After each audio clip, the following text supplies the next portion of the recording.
ప్రజాస్వామ్యంలో అన్ని పార్టీలు స్ట్రాంగ్‌గానే ఉండాలి. ప్రతిపక్షం స్ట్రాంగ్‌గా లేకపోతే అధికార పక్షం అహంకారం పెరిగిపోతుంది, నియంతృత్వం పెరిగిపోతుంది. కాంగ్రెస్ కూడా స్ట్రాంగ్‌గానే ఉండాలనుకుంటా. ఇప్పుడు కాంగ్రెస్‌కి కొన్ని ప్రదేశాల్లో ఉత్సాహపూరితమైన వాతావరణం కనబడుతుంది. కేరళలో రేపు ప్రభుత్వం ఖచ్చితం. హిమాచల్ ప్రదేశ్‌లో డౌటే. ప్రభుత్వం పడిపోయే పరిస్థితే ఉంది.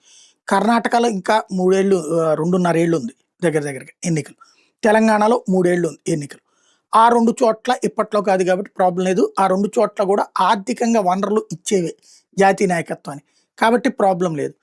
అయితే మొన్న ఈ మధ్యన ఢిల్లీలో ఓటమి, లేకపోతే గనక ఇతర రాష్ట్రాల ఓటమి వీటన్నిటిని పక్కన పెట్టేసి మహారాష్ట్ర, ఢిల్లీ ఇట్లాంటి వాటన్నిటిలో బీహార్ లాంటి వాటిట్లో ఓటమి పక్కన పెడితే రాబోయే రోజుల్లో కేరళలో మాత్రం కాంగ్రెస్ ప్రభుత్వం రావడం ఖాయం.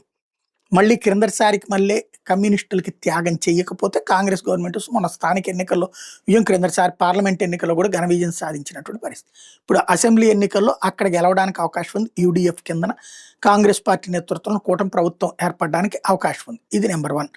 నెంబర్ 2 వచ్చేటప్పటికి మహారాష్ట్రలో శివసేన ఉద్ధవ్ థాకరే గ్రూప్ని పక్కన పెట్టేసి, అలాగే శరద్ పవార్ గ్రూప్ నేషనల్ కాన్ఫరెన్స్ని పక్కన పెట్టేసేసి సెకండ్ ప్లేస్ అది ఫస్ట్ ప్లేస్కి వచ్చి కూర్చుంది. అది ఎన్డీఏ కూటమి తర్వాత ప్లేస్కి వచ్చి కూర్చుంది.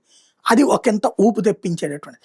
అదే సందర్భంలో ఇప్పుడు గోవాలో వచ్చేటప్పటికి కూటమిగా కాకుండా కాంగ్రెస్ పార్టీ ఒక 10 స్థానాల దాకా సాధించడం అన్నట్టు. అంటే కాంగ్రెస్ సాంతం అదేమీ పూర్తిగా తుదముట్టించడం ఎవరికీ సాధ్యం కాదు. అది ఇక్కడ స్పష్టమవుతోంది.